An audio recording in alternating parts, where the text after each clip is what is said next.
façons d'être plus heureux dans sa vie. Le monde semble parfois rempli de choses négatives et inquiétantes, et au milieu de ce chaos, on peut parfois se laisser aller à perdre de vue l'importance de se sentir bien dans sa vie. Il y a peut-être des éléments de ton quotidien que tu n'arrives pas à gérer. Heureusement, il existe des lignes directrices pour t'aider à mener une existence où tu te sens épanoui et en paix, peu importe le désordre qui t'entoure. Alors suis ces conseils pour évoluer dans un monde intérieur plus heureux. Mais avant d'entamer notre voyage vers le bonheur, n'oublie pas de cliquer sur le bouton d'abonnement et d'activer les notifications pour être parmi les premiers à découvrir de nouvelles vidéos. Numéro 10. Accepte ton caractère unique. Tu penses peut-être que tu es trop grand ou trop petit, que tes cheveux sont trop bouclés ou trop lisses, ou que tu n'es pas très bon dans certains domaines. Pour mener une vie plus heureuse, il faut accepter ce qui fait de toi ta façon d'être sur les plans physiques, intellectuels et personnels. Tu as peut-être un passe-temps que les autres ne trouvent pas très intéressant et tu peux ressentir une certaine pression qui te pousse à t'adapter à un moule particulier. Mais n'abandonne pas. Souviens-toi que ce qui est bon pour quelqu'un d'autre ne l'est pas forcément pour toi. Fais le travail que tu penses être le meilleur pour toi. Habille-toi comme tu le sens. Accepte tes défauts et transforme-les en atouts. Ne te préoccupe pas de ce que pensent les autres. Fais ce qui te rend vraiment heureux, toi, même si cela ne ressemble pas du tout à ce que font les autres. Numéro 9. Fixe des limites. Il ne s'agit pas seulement de dire non à un service que tu ne souhaites pas rendre ou à quelqu'un qui envahit ton espace personnel. Il s'agit aussi de mettre fin à une conversation qui te met mal à l'aise ou de remettre à sa place une personne qui se comporte mal. Pour établir des limites, il faut en parler ouvertement. Tu pourrais penser que certaines limites sont évidentes, mais ce n'est pas toujours le cas. Une limite peut te sembler logique, mais une personne d'une autre culture peut ne pas la percevoir comme telle. C'est pourquoi il est si important de s'exprimer. Parfois, fixer une limite équivaut à communiquer un désir ou un besoin de respect, comme dire à quelqu'un que tu as besoin d'une heure de solitude par jour.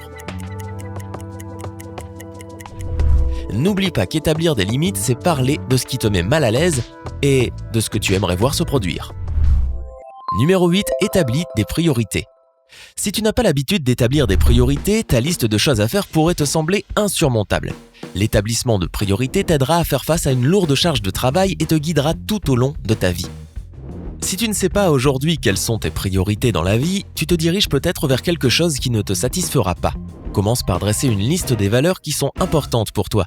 Utilise ton temps de telle sorte que tu puisses d'abord faire ce que tu penses être le plus important afin de ne pas t'enliser dans d'autres choses. Si ta santé est priorité numéro 1, alors inscris-toi à une salle de sport ou va voir un médecin. Si c'est la famille, passe du temps avec tes proches. Une fois que tu sauras ce qui doit se trouver en tête de ta liste de priorités, tu seras en mesure de cibler tes objectifs et d'obtenir les résultats que tu espères.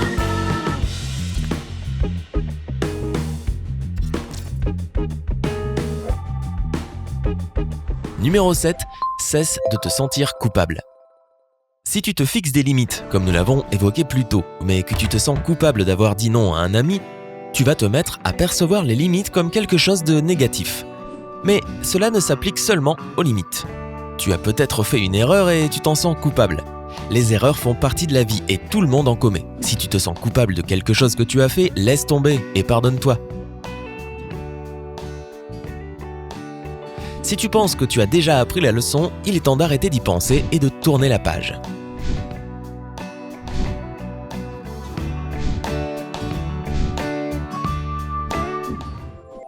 Numéro 6. Fais attention à ton travail. Faire un travail que tu aimes est d'une importance capitale. Un travail que tu détestes peut causer de l'anxiété ou même de la douleur physique.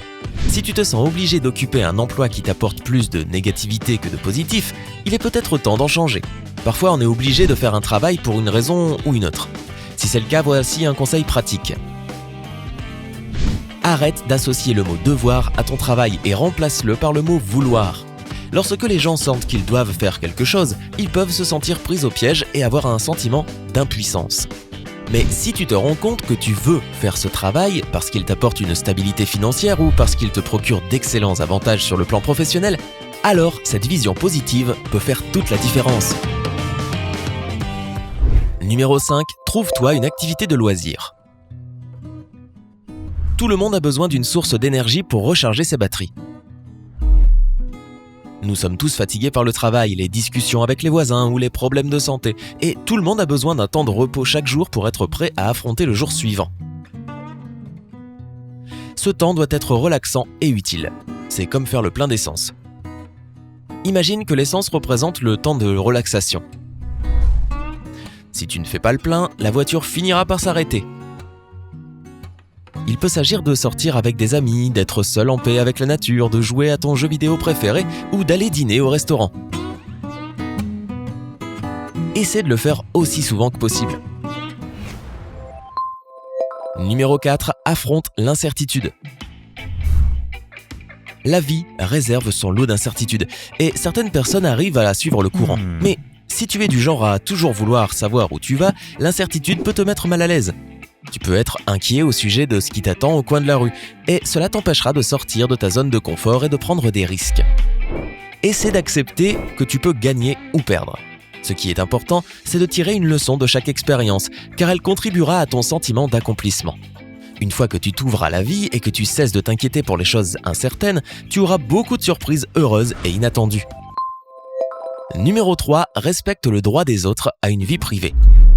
Si tu te focalises sur la façon dont les autres devraient vivre ou sur ce qu'ils devraient faire, cela t'empêche de te concentrer sur toi-même.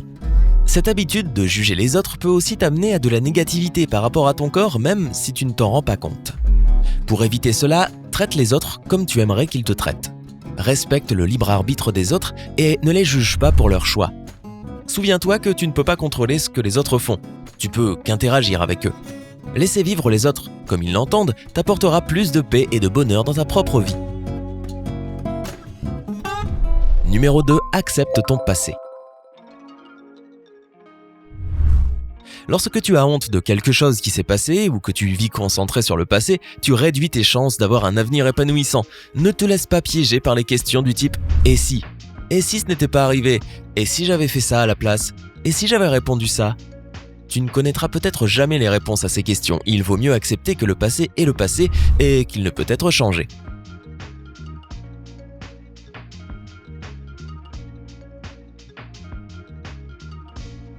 En revanche, tu as un contrôle total sur le présent et l'avenir, et c'est quelque chose qui doit te faire envie.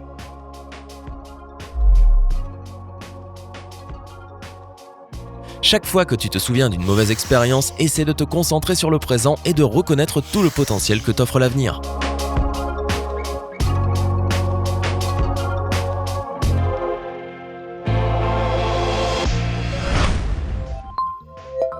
Numéro 1. Élimine les gens négatifs de ta vie. Si tu veux te sentir heureux et satisfait, réévalue le cercle des gens qui t'entourent. Si tu découvres que tu fréquentes des gens qui te bouffent ton énergie, fixe des limites. Toutefois, fixer des limites pourrait ne pas suffire. Pour être heureux, tu devras peut-être aussi prendre tes distances.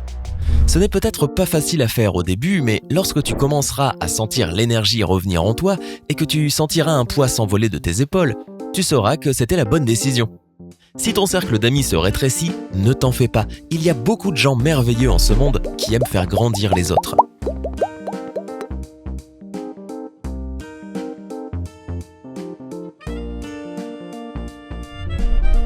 Quelle est la première chose que tu vas essayer de faire ? As-tu des techniques qui t'aident à rester positif ? Partage-les dans les commentaires et n'oublie pas de t'abonner pour continuer à prendre la vie côté sympa. Rejoins-nous chez Sympa,